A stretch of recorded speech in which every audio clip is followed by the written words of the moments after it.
Welcome back to Night Mind, friends. I'm glad you could visit this evening, and during the holiday season. There's a sense of wonder in the air around this time, especially when it comes to the ideas of play. A unique nostalgia is what we find ourselves facing this evening. And I do warn those of you who get a little misty-eyed thinking of days gone by that you just might get a stirring in your heart. I hope you're ready for a reunion with your earliest days online. Teeny Toys Exploration has been uploading since June 14th, 2022. As of right now, there are 9 episodes totaling 1 hour, 56 minutes, 50 seconds of viewing. A longer run than much of what we cover, but due to an uncommon presentation of reality in the series thanks to minimal cuts in the footage. It's an outlier in the subgenre of This Game I Found stories. It's not a game the main character mysteriously found. Teeny Toys is presented as an MMO for kids, and while the servers had been down for years, our main character, Diego, discovered them working again on a fateful night. I always express that watching a project in its original presentation is best, and again, I'm going to encourage that. For what it has in its makeup as a story and the impact, there isn't anything like this one. Its theme elements aren't anything I've come across in exploration, and its handling is very realistic. And it left me with an impression so strong that I wanted it to be the final video of the year. As always, the link to a playlist is in the video description. I encourage you to watch Teeny Toys on your own first, especially those of you who like to put long plays along the side for anything that you do or go to sleep to gameplay videos. Then return to me here to examine the journey and put parts together. We'll resume in 5 seconds.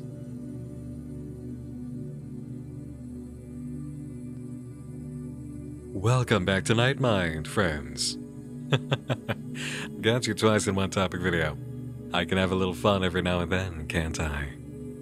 We'll need to keep that sense of fun as we log back into this forgotten game, which you might see in a new light. Our main character and uploader, Diego, gives a brief explanation of Teeny Toys at the beginning of the first upload. It was released around 2000, and the server shut down very suddenly without much explanation after a few years. It's a surprise for Diego to find the game online again, and equally surprising to discover his old account was saved.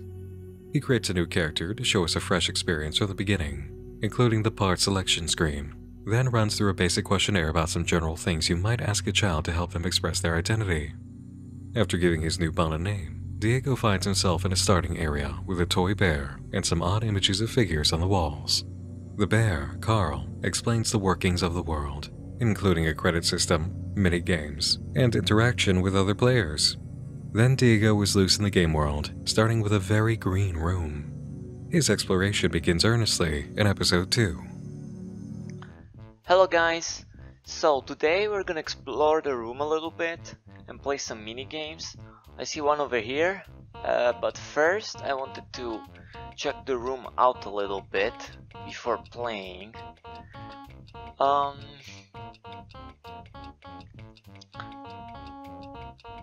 First thing I'm noticing is that we're alone, like I can't see other players, but I guess we're still in a tutorial state, and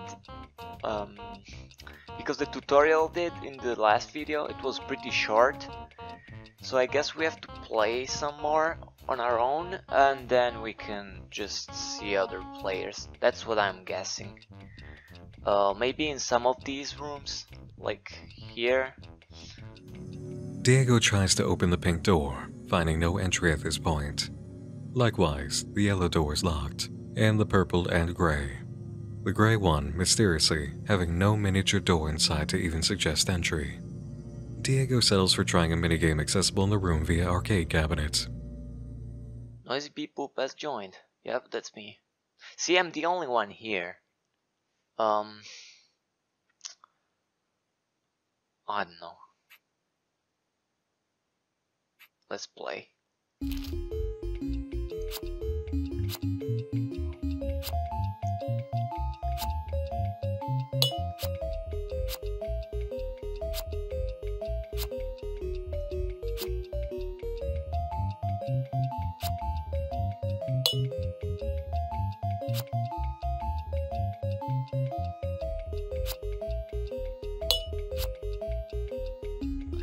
was here. Nope. Sorry if I'm not talking much, but I'm trying to remember and concentrate. This was here. Yeah.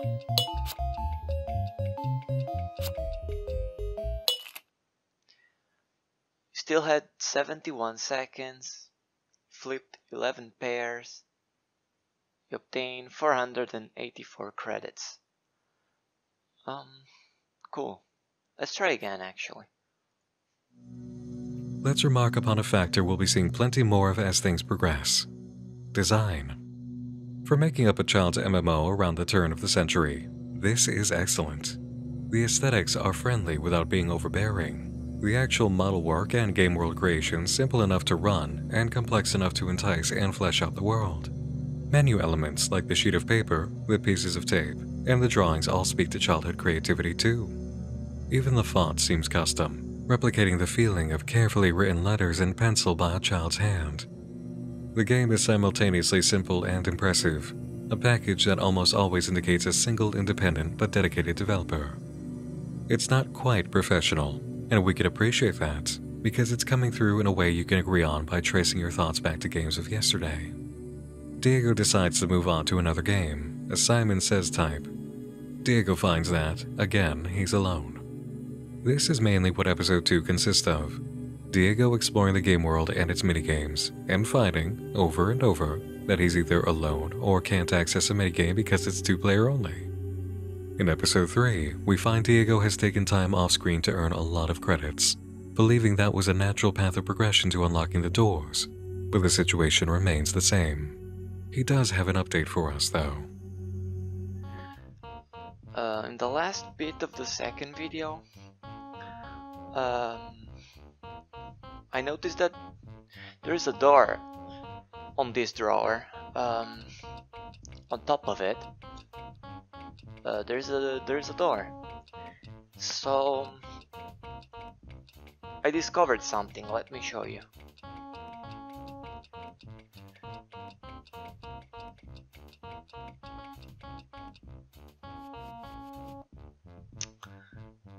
As you can see, you can enter those holes.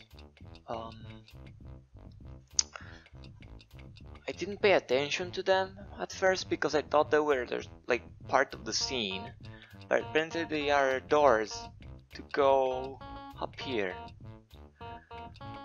So yeah, I also discovered something else. Let me show you. I can do this.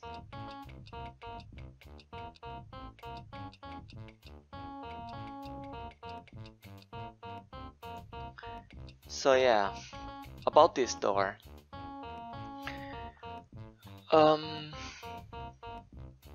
I didn't try to open it because I wanted to record first in case it does work, so we can check it out together.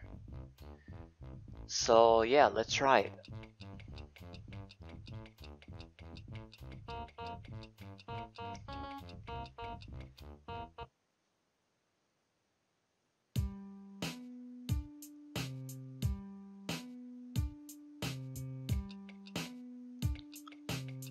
Well, apparently it does work. I'm not sure what it is, but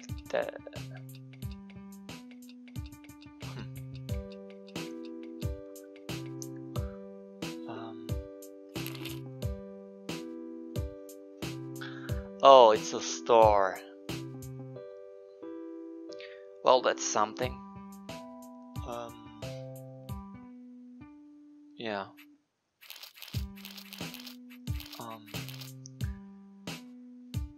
It seems like it's always the same items. Not sure why.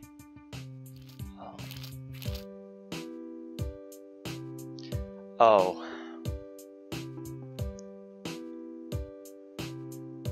Well, I guess we found a way to go through the pink door, huh? At least it's what I'm guessing. looks like a pink key, so it should work for that. That's quite a lot of credits though. Diego remembered that this is an MMO, and that means there will be grinding. He settles for buying what looks like a jar of honey before leaving though, commenting that he'll need to spend a lot more time off camera for that key. Before exiting, Diego decides to explore the menu book for us, just to give an idea of what's there. A few interesting elements stand out. A gift code page, a gallery, empty for now, and a friends list, also empty.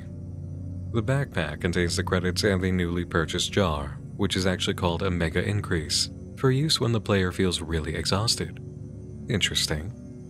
The server list shows that he's active in one titled Sweet Home, possibly the default title. There are a few other tabs, including a calendar, but nothing intriguing. The start of episode 4 changes that immediately. I got all the credits I needed to buy the pink key. I got a little more than that. So today I decided to record a video, but as soon as I logged in, this was on my screen. So I instantly recorded, and here we are. I'm not sure what this is because the text is in Italian, which is weird considering the game is in English, as you saw in the other videos. But yeah, I don't know. I guess we can see what this is about. In the description for this episode, Diego provides a translation from the Italian, and the story is rather simple, but I'd like to point out what comes before that. Diego writes, "Feels like I'm playing a new game more than anything. Sorry for not being super excited, but it seems like they removed most things I remember being fun to play. Kid me is a bit disappointed." This is really telling. What did it look like before, we have to wonder. As for the story, a quick summation is this. There once was a young lion who was peaceful and tranquil and spent most of his time playing. One morning he woke to find he felt different from usual, and his parents instantly recognized their son's condition. They tried to help him every way they could, but he continued to feel worse over time, so they asked the sage of the village to help. The sage directed them to the home of the Great Bear, who could help all creatures in dire need with the use of his machinery. After several days, they made it to the Great Bear's home, which was filled with machines of all kinds. He examined the young lion, then declared, "To help your son, there's only one solution. I will have to use my machines. This, however, will make him a different creature from us. I'll replace his paws with mechanical apparatuses. His body will not have fur anymore, but a cold metal armor. Your son will stay a lion only in his brain. His body will not be made of flesh and bones anymore." The parents were desperate and accepted the circumstances. So, the lion was helped by the Great Bear to get better. Interesting parallels arise immediately. The young lion and the player base for Teeny Toys. The Great Bear and Carl, the tutorial character whose world is technically running on machines. And of course, the outcome. Body parts of mechanical apparatuses and cold metal armor. There's an idea here of transformation in this way as a result of illness, or a child finding their body has to work with machinery in order to deal with illness. Once Diego finishes with the story pages, he admits he really doesn't know what that was, and buys the key. Then it's off to the pink door to see what comes next. The map moved a little bit. Okay. Yeah.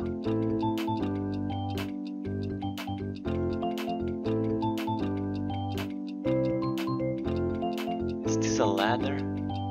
Can I climb this?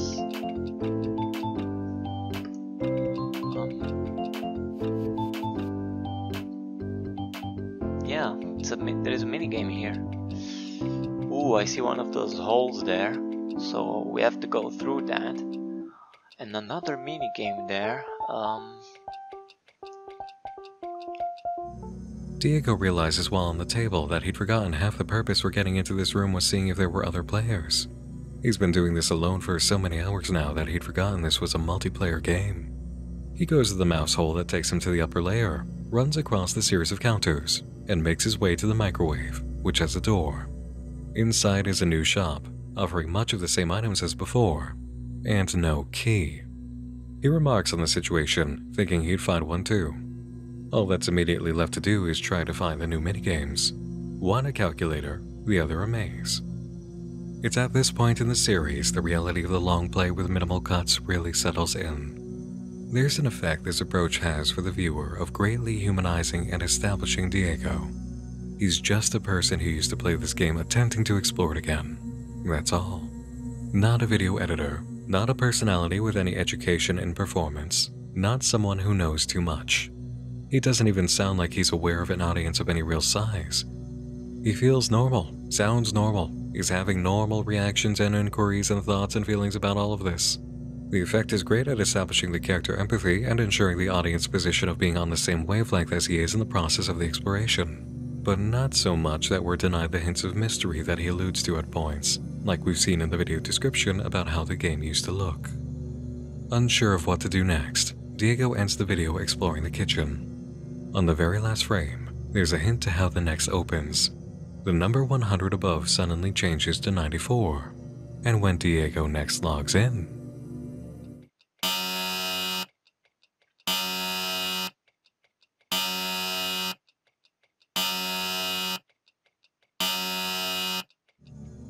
this is a painful sound to endure any longer than necessary, so I'm going to cut it and just talk you through the rest. Diego searches the backpack for anything to use to change the situation, and chooses the mega increase. The number starts to shift, but it's a bit before the alarm sound cuts away. Eventually, a reward or all clear sound echoes, and shortly after, the music returns.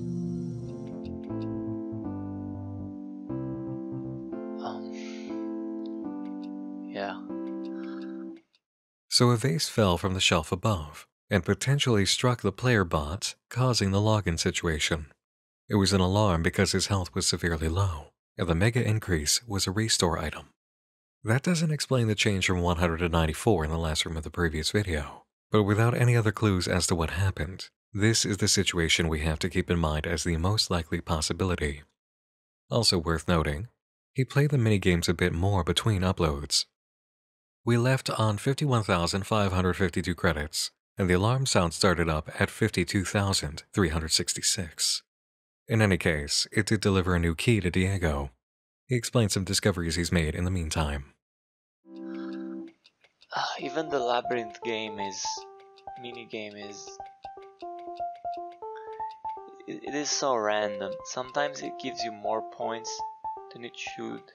Sometimes it gives you less points. It's so weird. It doesn't make any sense, and this game is getting more random it's getting more random every day.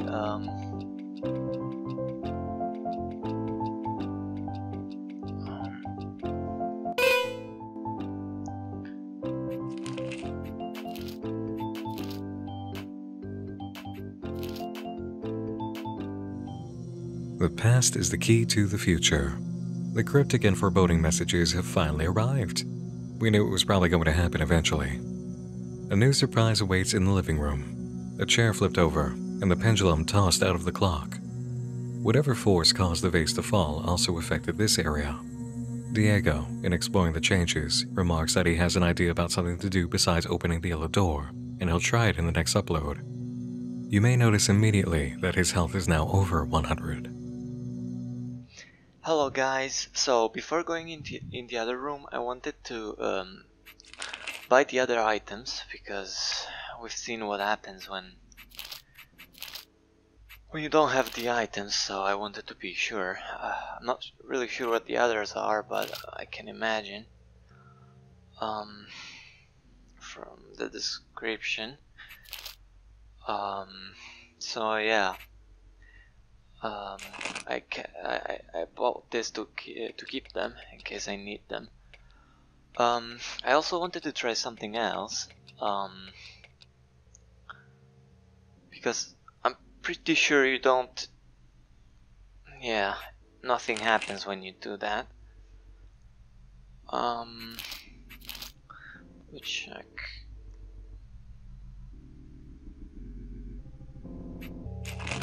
What the f—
No matter how Diego tried, he couldn't catch up to the other bots. An unfortunate but expected outcome. Suddenly running into any semblance of another player was a quieting, attention-seizing moment. Diego follows the advice of the damaged bot and checks under the kitchen table, finding 2 items. The red key description reads, "Some things are meant to happen, no matter what." The blue scissors read, "Are you still scared of this color? I know. There's some things we never get used to." Notice the color of the old bot that suggested knowing him was the same. In the next video, we find Diego on the character select screen. It's darker than it was when we first viewed it, now blue-toned. His old bot, once a seafoam color, is now the same as the one who approached him, and it's always been the same build. Okay.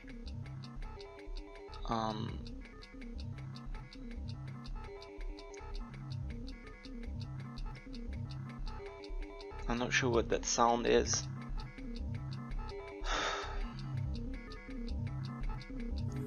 There are a few observations you can make about the room Diego finds himself in now. First and most obvious is the split of red and blue, but notice how the blue eyes permeate the entirety of the room. Even on the red side, there's no escaping them.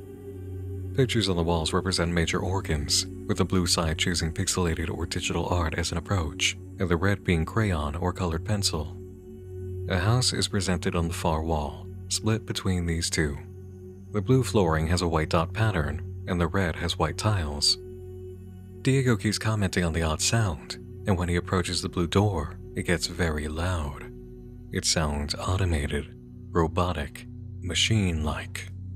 He can't access the blue door currently, and as he approaches the red door, the music lowers significantly, but he can't open that either. At a loss, he tries the menu.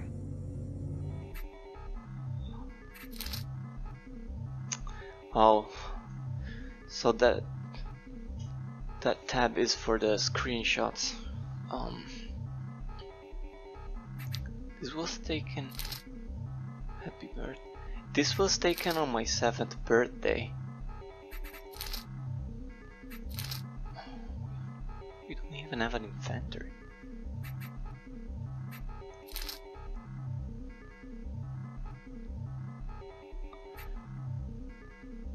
I don't remember any of this.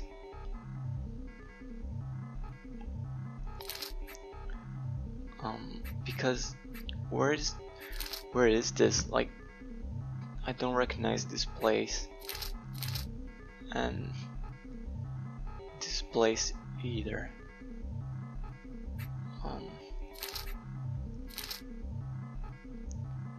I think I was taking screenshots of cool robots or something. So this was the living room back then.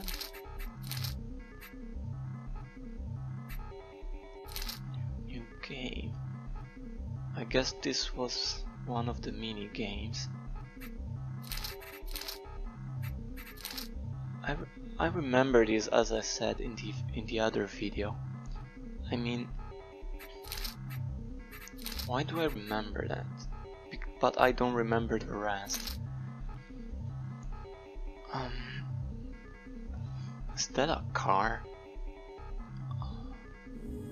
As Diego goes through these photos, I want to highlight what I'm sure a few of you are thinking. The amount of work this creator dedicated to make this reality of the game's past is truly evident and admirable. And this used to be so much more alive.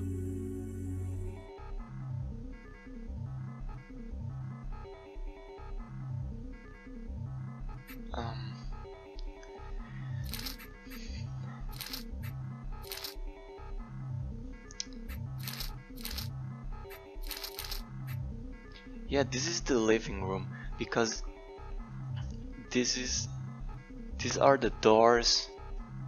Yeah, and it was like that back then. I think I remember these pictures. I mean, as I said, I kinda remember the urban legend, and I think this door was the center of the urban legend, because here, see, distance. I think I was trying to see if this thing was long enough to, you know, go up there, but I don't know how you would dip it. And I remember this because I think people were saying you could enter that door and you could hear weird sounds at certain hours, but I don't know. I guess I better remember this though.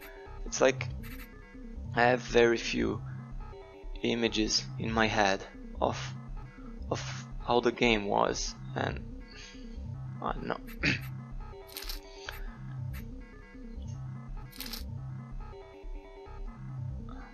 Yeah, this is the kitchen, I think.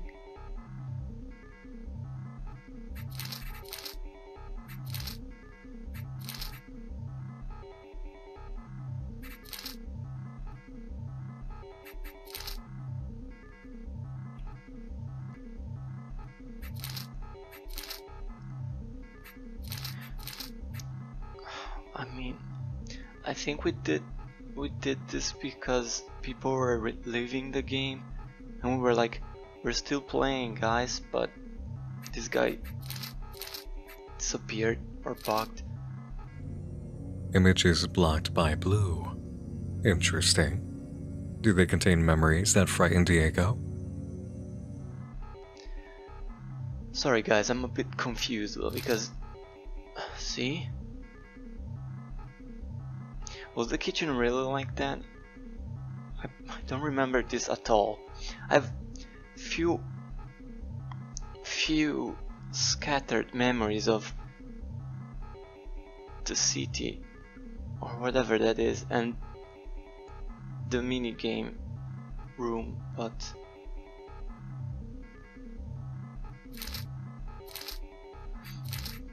I think I was trying to prove. See, look how many arcade machines. I think I was taking these screenshots to prove that everyone was leaving the game and no one was playing anymore.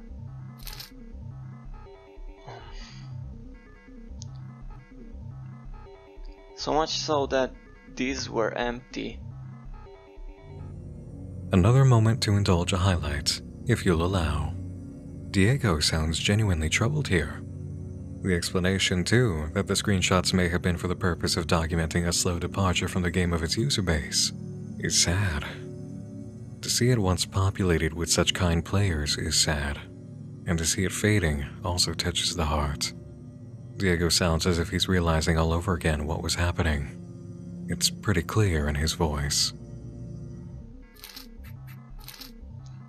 What is this? This I don't remember at all.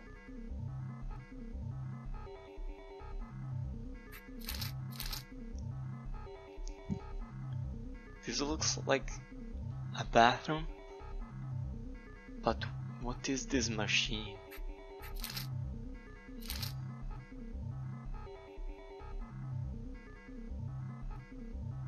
And this, what are...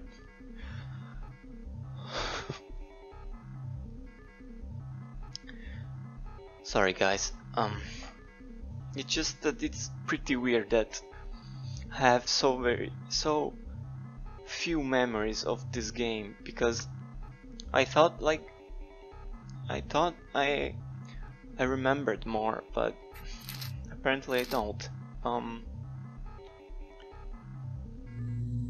I think it's fair to say that what's occurring here is beyond Diego's upset at not remembering. These new images in particular are affecting him. A bathroom with lots of machinery in it and around it.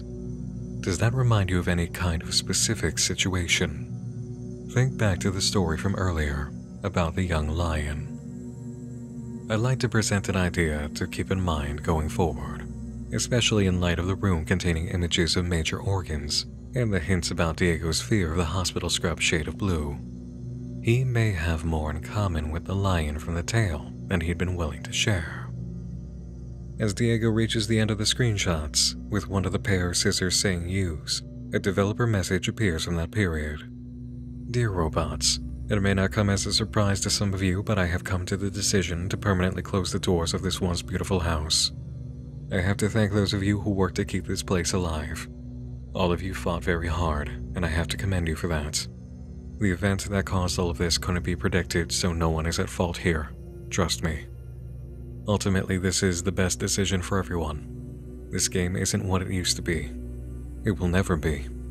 We can't change what has already happened, but we can keep the memories in our hearts and move on. It will do us no good to try and fight for something that's already lost. Thank you for keeping this house up and running as long as it did. Thank you for the love and support. Thank you. An unpredictable event occurred that caused the creator to shut down the game, and even with that, there was a lack of feeling for what the game was at the time. Notice also this recurring theme of orange and blue, and how the menu book had its colors swapped in the past. Diego moves on to the friends list, which, when the game shut down, recorded their status messages. Sleepy Queen had a status which said, "Not all dreams are meant to come true."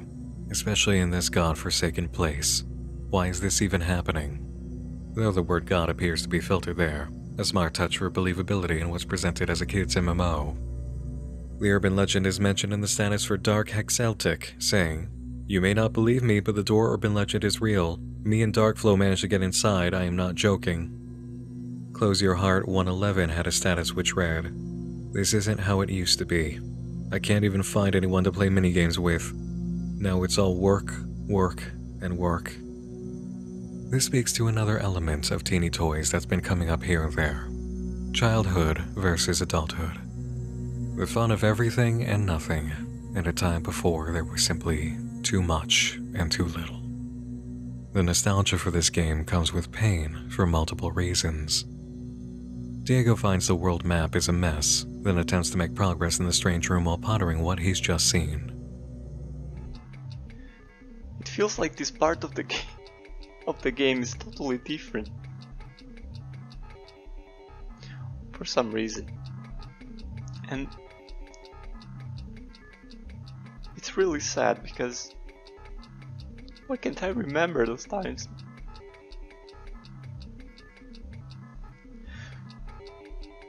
They're supposed to be,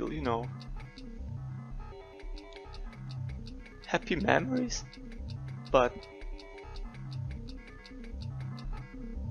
I can only remember the game as it is now and very few scattered memories about of how it used to be.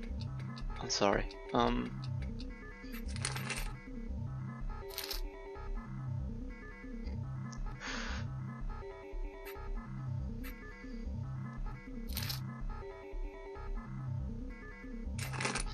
Whatever.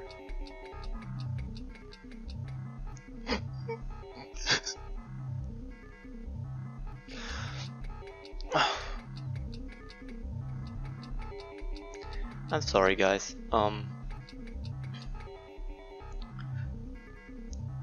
It's just upsetting me that I can't remember, and I wish I did, because I want you guys to know about this game and what it meant to me, but okay. In the gentlest way you can say it, I think the only response to Diego in that moment is to tell him that's a lie. He does remember, and the pain of that is clearly coming to the surface. It can't be easy to face it. The friends he had, the fun they had, people to celebrate his birthday with him who weren't family, a much more full and living world. And in the end, a white flag, a surrender to circumstances he couldn't help as the creator of the game admitted there was no saving it. Screenshots of a happy place gone desolate. There's a lot of love for liminal spaces online stemming from abandoned places, but how many have confronted the melancholy coupled with acknowledgement that, at one time, someone was very happy there? That a dead mall or a hollowed-out apartment complex was the setting or reason for memories that people cherish. Diego was excited to find Teeny Toys up and running again, then disappointed and further saddened, episode by episode, as he found no one else, and then came to see the record of what it used to be. This server is a ghost, and the sense of loss he's feeling is more profound than he's ready to admit to us. Diego changes character to the new robot, then dares to use the scissors, resulting in him cutting off his arm. Now in the backpack, the description of the arm says it can be used to play tic-tac-toe. It's hard not to think of the young lion and his replacement paws as Diego heads to the arcade cabinets with his disembodied arm, which he ends up using on one machine while he walks to the other. Diego plays, and from the mouse movements and his robot color, we can tell he's the Gold X, playing against a blue circle. If you remember his encounter with a lookalike to his old bot, it's the same color, and the arm he was missing is the arm Diego cut off. One of the questions Diego had asked during this encounter was if the new bot would play with him. It seems, through a sacrifice, he's gotten his wish. and ends up losing.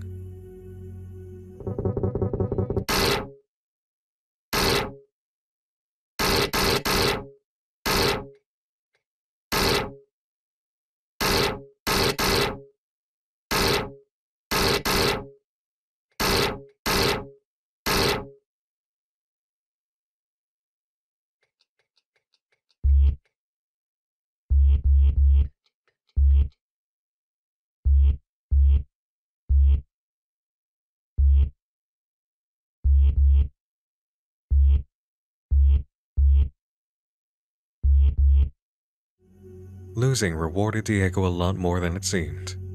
All the buildings spawned may be blue, but they include the tower with the fabled urban legend door.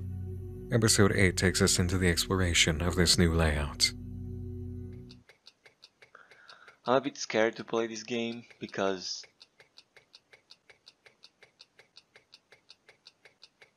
I don't want to destroy it. I don't want to destroy my memories of it. I mean, we're making progress.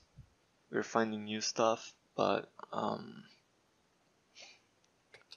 well, we know what happened. But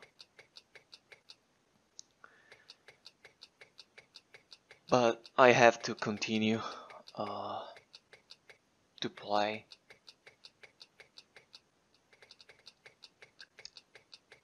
I have an idea on what to do, but I think it's better if we go into the yellow room first, because maybe we'll find new stuff, I guess. As the yellow key description said, the past is the key to the future. So what's in the past in this room? A somewhat familiar sight, now colored yellow, the bathroom from the gallery without all the machines. Diego explores the room, but there's nothing to interact with except the minigame.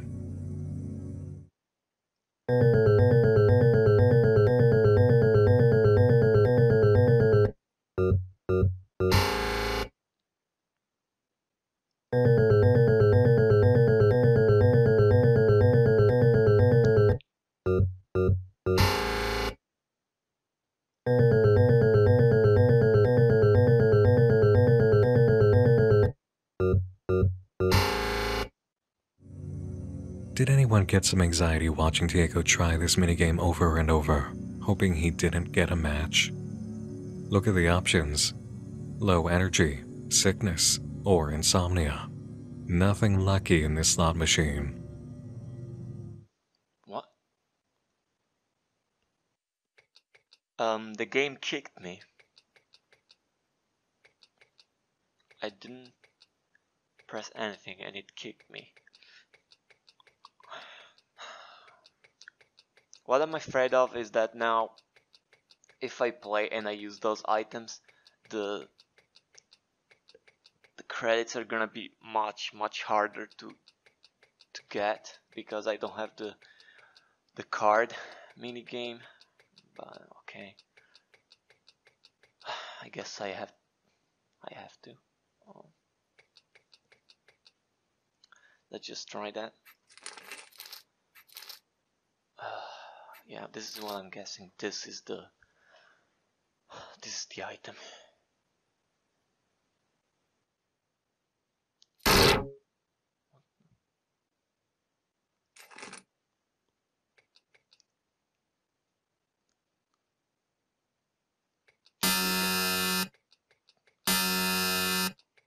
It worked.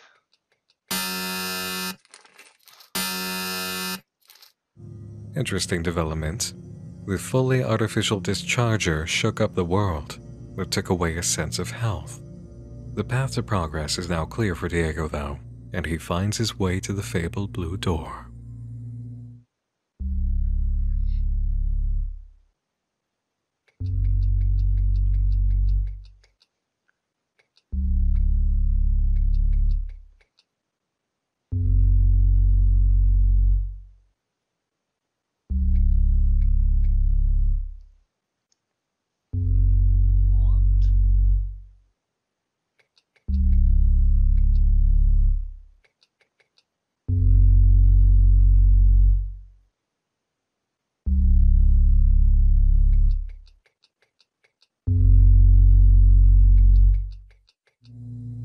How strange.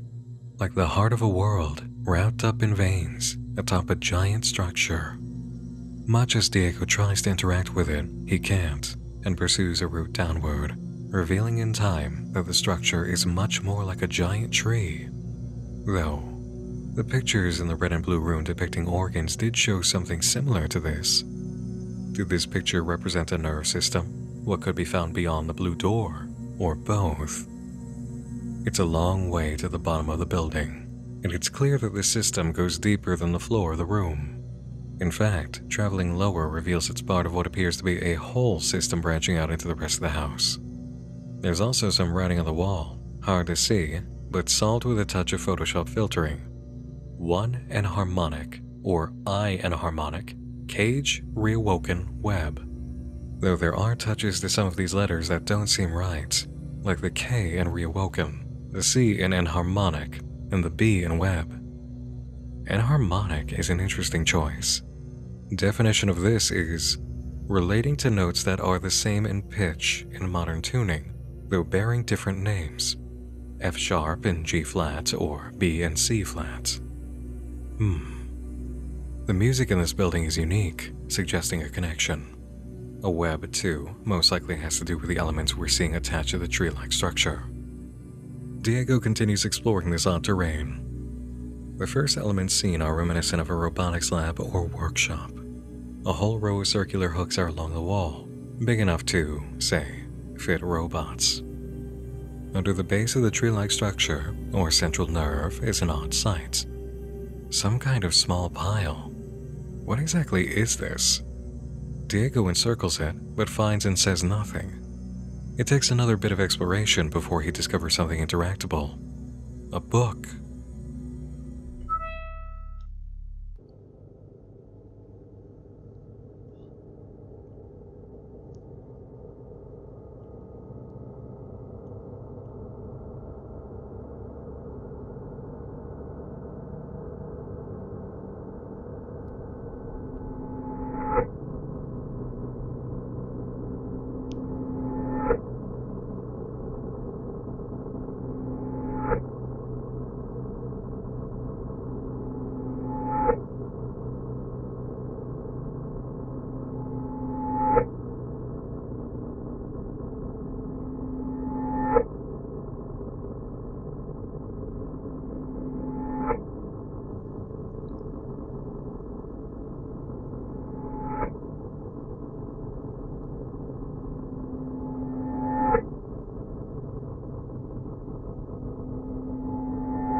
The story here, in Italian, reads as follows according to commenter MixMaximum7735 on this episode. The Village and the Cloud. Once upon a time there was a village where everyone was happy and everyone had an important task to do. One day, the villagers started to disappear into nothingness due to a mysterious cloud. The villagers tried to make it go away but failed. This tale teaches that not all that happens makes sense or is fair. Knowing what we do about the fate of teeny toys, this feels like it was about the user experience in its final year of service.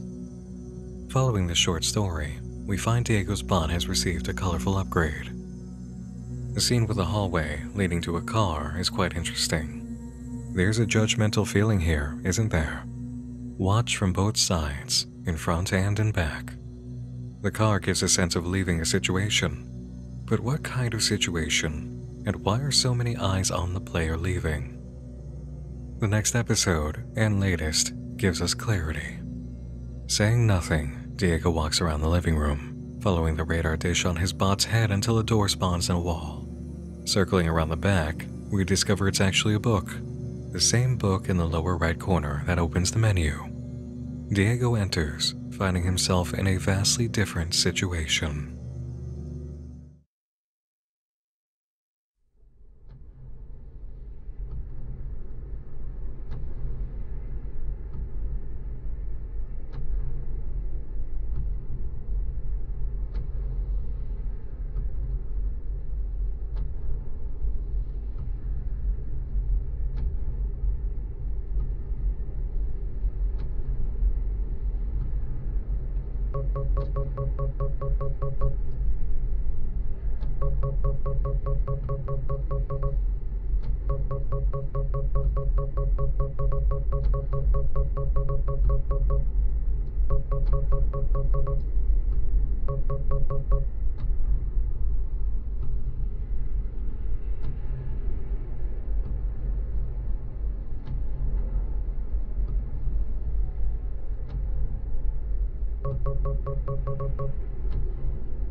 A purple key.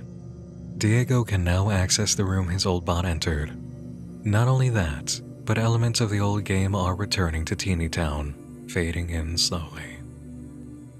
What was conceived earlier does appear to be the case, judging from that sequence in the space that was entirely made of drawings. Diego was a hospitalized child when he was younger.